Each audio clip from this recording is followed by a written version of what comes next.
चयन करते हैं तो आप किसी और स्थान का स्मरण करते हैं। आप नंद महाराज, यशोदा, राधिका, ललिता, विशाखा ये सब पुकारते रहते हैं। मुझे जिज्ञासा हो रही है स्वामी कि ये सब कौन है जिनको आप रात्रि में याद करते हैं। आज तो आपको मुझसे इन सब का परिचय देना ही होगा और बताना होगा कि आप इन सब से इतना प्रेम क्यों करते हैं। आखिर ये सब है कौन? अभी मैं समझने जा रहा हूँ, वापस आकर मैं तुम्हें सब कुछ बताऊंगा। कृष्ण के यह कहने पर रुक्मिणी देवी उन्हें छोड़ ही नहीं रही थी। वह बार-बार इस गोपनीय रहस्य को जानने की इच्छा कर रही थी। रुक्मिणी देवी की इस आतुरता को देख श्री कृष्ण रुक्मिणी, अभी मेरा सभा में जाने का समय हो रहा है।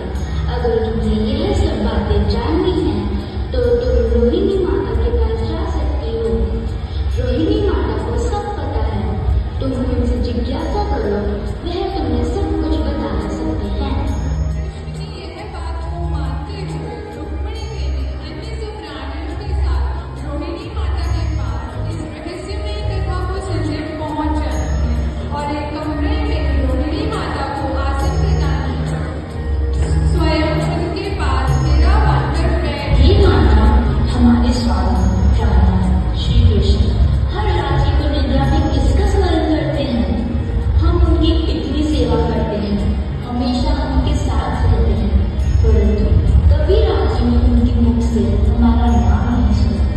वह तो हर राज्य गोपियों को पुकारते हैं, राधा राधा कहते हैं और रोते हैं। उनका इतना विशेष प्रेम है क्या जिसके कारण श्री कृष्ण उन्हें भूल नहीं पा रहे? क्या वो गोपियां कुछ विशेष तंत्र मंत्र जानते हैं क्या? कृपा करके हमें बताएं माता, हमारे हृदय इसे जानने के लिए अत्यंत व्याकुल हो रहा है। आपको यह गोपनीय रहस्य आज हमारे सामने प्रकट करना ही होगा। माता रोहिणी को ब्रजवासियों और यशोदा का स्मरण आते ही उनका हृदय भर गया, उनकी आंखें भर आई।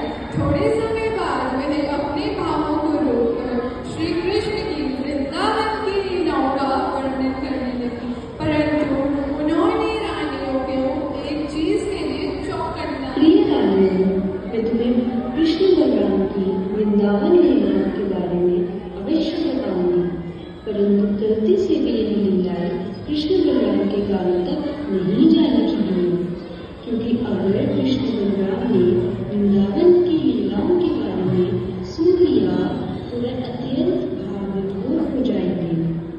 उनका हृदय वृंदावन वासियों से मिलने के लिए तत्पर हो जाएगा और वो खुद को रोक नहीं पाएंगे और तुम सबको छोड़कर वापस वृंदावन चले जाएंगे।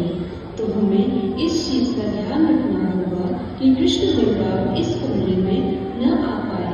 हमें द्वार पर किसी को खड़ा करना होगा ताकि वो कृष्ण